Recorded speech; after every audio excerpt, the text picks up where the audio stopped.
Bien-aimés dans le Seigneur, Shalom, je vous salue dans le précieux nom de Jésus-Christ de Nazareth, le roi de gloire. Ce matin, le Seigneur nous permet de parler de sa part. Nos excuses, bien-aimés, auditeurs et disciples de Jésus-Christ de Nazareth, il était indépendamment de notre volonté ces 2 jours que nous ne sommes pas vus à cause de certains problèmes inhérents. Je vous en supplie et nous vous demandons de nous en excuser. Voilà, le Seigneur nous permet ce matin d'être là, de nous fortifier, de nous exhorter les uns les autres. Que la grâce et surtout la paix du Seigneur soit avec vous. Nous voulons parler de l'inquiétude. Nous prenons une portion des Écritures dans Philippiens chapitre 4, au 6e verset. Je lis dans le nom de Jésus.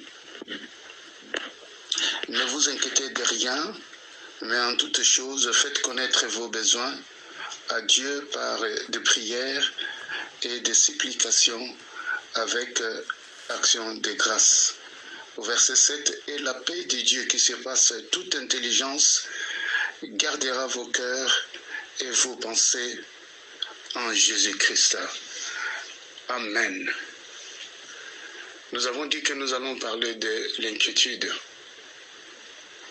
Il y a dans nos vies et dans votre vie, les inquiétudes peuvent nous assaillir ou les angoisses peuvent venir dans nos vies. Mais il y a une chose certaine que le Seigneur voudrait nous montrer et nous donner l'antidote pour contrer ces inquiétudes et ces angoisses. Dans ce passage que nous venons de lire, il y a 5 choses qui sont importantes que nous allons essayer de décortiquer pour ce laps de temps. Il y a d'abord l'inquiétude, qui est l'intitulé de notre dévotion matinale. 2, les prières. 3, les supplications. 4, les actions de grâce. Et 5, la paix de Dieu. En ce qui concerne l'inquiétude, bien-aimés dans le Seigneur, lorsque l'inquiétude nous assaille, lorsque les angoisses viennent dans notre vie ou dans notre vie quotidienne, nous remarquons que la paix s'en va. Nous n'avons pas de paix. Et nous, en tant qu'un être humain, nous cherchons des voies et moyens de pouvoir faire sortir ces inquiétudes ou de pouvoir contrer ces inquiétudes. Mais avec la force charnelle, avec nos propres forces, nous ne pouvons pas contrer ces inquiétudes. Mais notre Dieu qui est le Dieu Tout-Puissant, digne de louange, est celui qui nous donne la force, comme il a donné la force à Josué. Il a dit, fortifiez-vous. Il a parlé, non pas une fois, mais il a parlé 5 ou plus de 5 fois. Bien-aimés, nous savons que lorsque l'inquiétude arrive, elle arrive avec une force, elle arrive dans une grande porte et nous voyons que la paix s'en va. Mais Dieu qui est puissant et Dieu nous donne l'antidote pour contrer cette inquiétude. La première des choses, il nous communique au travers l'apôtre Paul, poussé par le Saint-Esprit. Il nous dit d'abord les prières. Il ne parle pas de la prière, mais il parle des prières. Voilà pourquoi le même apôtre Paul nous a dit dans Éphésiens chapitre 6 au 18e verset, il dit, je lis dans le nom de Jésus, il dit ceci, faites en tout temps par l'Esprit toutes sortes de prières et de supplications. Veillez à cela avec une entière persévérance et prier pour tous les saints. Donc, lorsqu'il parle de prières, il y a toutes sortes de prières. Je ne voudrais pas énumérer toutes les prières, mais je voudrais en citer quelques-uns. Nous pouvons voir, il y a aussi la prière de foi, il y a la prière de consécration, il y a la prière de confiance ou la prière de pétition. Le Seigneur nous invite à entrer en contact avec lui par la prière, afin qu'il puisse nous donner des solutions aux problèmes qui nous assaillent. Et ces solutions ne viennent d'abord, dans un premier temps, il nous dit de prier. Dans Matthieu chapitre 6 au 25e verset, Jésus-Christ nous exhorte, nous n'allons pas lire, mais Jésus-Christ nous exhorte, je vous conseille d'aller lire dans Matthieu chapitre 6 au verset 5. Et Jésus-Christ dit, c'est pourquoi je vous dis, ne vous inquiétez pas de votre vie, de ce que vous mangerez, ni de votre corps, de quoi vous serez vêtus. La vie n'est-elle pas plus que la nourriture et le corps plus que le vêtement? Alléluia. Jésus lui-même qui est le maître, qui est notre maître, qui est le créateur des cieux et la terre, de la mer et tout ce qui s'y trouve, il nous conseille d'abord de ne pas nous inquiéter. Il nous dit que la vie vaut plus que tout ce que nous pouvons trouver sur cette terre. Voilà pourquoi, bien-aimé, toi qui m'écoutes, peut-être tu traverses des moments difficiles. Ne vous inquiétez de rien. La parole de Dieu nous déclare, mais en toutes choses, que nous puissions faire connaître nos besoins à notre Dieu qui est digne de louange, qui est digne, plein de miséricorde. Il nous aidera lorsque nous nous approchons vers lui. Et nous parlons de prière et je vous ai donné et la troisième partie qui est les supplications. Je voudrais tout simplement dire, bien-aimés dans le Seigneur, la signification de ces mots signifie tout simplement solliciter ou insister ou réclamer quelque chose. La prière de supplication est adressée à Dieu avec compassion, humilité et insistance.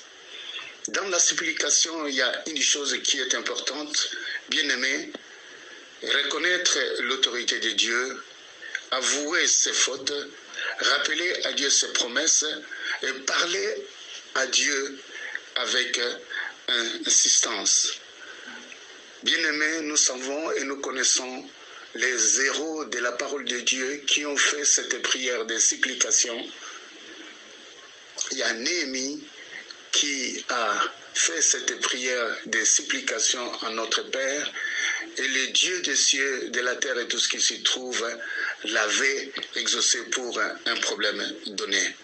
Nous voyons aussi, Daniel a fait une prière de supplication, c'est dans Daniel chapitre 9 au 15e verset, et Dieu a entendu ses supplications et Dieu a honoré ses promesses. Nous connaissons aussi Ézéchias qui était presque à la fin de sa vie, et Dieu lui a dit, Dieu devrait lui ôter la vie. Et comme Ézéchias était en contact avec celui qui a créé les cieux et la terre, il est parti supplier Dieu. Il a fait cette prière de supplication, c'est dans Ésaïe chapitre 37. Nous voyons que Dieu l'a exaucé et Dieu lui a donné encore une longue vie pendant au moins 15 années. Et il a loué et il a glorifié le Seigneur des Seigneurs, le Roi des Rois. En quatrième position pour contrer l'inquiétude, après avoir supplié Dieu et après avoir fait de prières à notre Seigneur, il faut rendre les actions de grâce à notre Seigneur. Et consiste plutôt dans ces actions de grâce à élever le nom du Seigneur et à reconnaître ses bontés. Bien-aimés dans le Seigneur, la parole de Dieu nous déclare et la parole de Dieu nous enseigne, et qu'au 7e verset de ce que nous venons de lire, il a dit que la paix de Dieu qui surpasse toute intelligence gardera vos cœurs et vos pensées en Jésus-Christ. Frères et sœurs, lorsque l'inquiétude vient dans nos vies, nous avons des pensées pour que nous puissions chercher les voies et moyens à pouvoir solutionner nos problèmes. Nous devons chercher peut-être des moyens qui ne sont pas en accord avec la parole pour que nous puissions trouver une solution immédiate.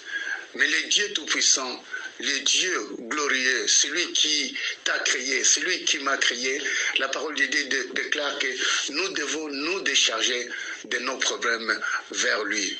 Je voudrais donner une anecdote. Il y avait une personne qui avait une voiture. Cette personne a vu une vieille personne qui avait son fardeau. Et la personne a eu la miséricorde de pouvoir prendre cette personne. Mais cette personne ne voulait pas ôter son fardeau. Voilà pourquoi ce sont de telles personnes, lorsque vous êtes chargé de fardeaux, vous êtes chargé des inquiétudes, mais vous ne voulez pas enlever vos fardeaux. La parole de Dieu déclare, et c'est Jésus-Christ qui a dit, venez et donnez votre joug au Seigneur, et lui, il va en prendre soin. Voilà pourquoi dans le 7e verset, il est écrit que la pensée de Dieu, la paix de Dieu, qui surpasse toute intelligence, va garder nos cœurs, notre intelligence, tout notre cœur et notre intelligence soit donnée à notre Dieu, pour que Dieu puisse en prendre soin de votre problème. Aujourd'hui, je voudrais vous dire, je voudrais vous encourager. L'antidote de l'inquiétude est la prière. L'antidote de l'écriture, de notre vie, l'antidote de l'inquiétude, c'est les actions de grâce. L'antidote de l'écriture, c'est la prière des supplications. La prière de l'antidote, lorsque tout ces paquets est entre vos mains, la paix de Dieu va venir dans ta vie. Aujourd'hui, reçois la paix de Dieu dans le nom de Jésus. L'antidote qui est la puissance dans la prière, et Dieu va te donner la paix. Et lui-même a dit, je vous donne la paix, non pas comme le monde la donne, ma véritable paix. Et lorsque l'inquiétude vient par la grande porte, la paix de Dieu va enlever cette inquiétude, parce que Dieu est avec toi, et tu as déchargé ton souci, tu as déchargé ton problème à notre Dieu qui est capable de solutionner tout ce que tu es en train de traverser. Je voudrais t'encourager ce matin. Regarde vers Dieu qui est le chef et le consommateur de la foi. Par quoi? Par la prière, par des supplications et par des actions de grâce. Soyez bénis ce matin dans le nom de Jésus. Que la paix de Dieu qui surpasse toute intelligence soit dans ta vie. Que la paix de Dieu qui est le Dieu Tout-Puissant qui s'appelle le Dieu qui donne la paix en toutes choses, garde vos cœurs et votre intelligence en lui. Que le Seigneur vous bénisse. Que le Seigneur soit avec vous et que la paix de Dieu vous accompagne tout au long de votre journée. Dans le nom de Jésus. Amen. Entre tes mains,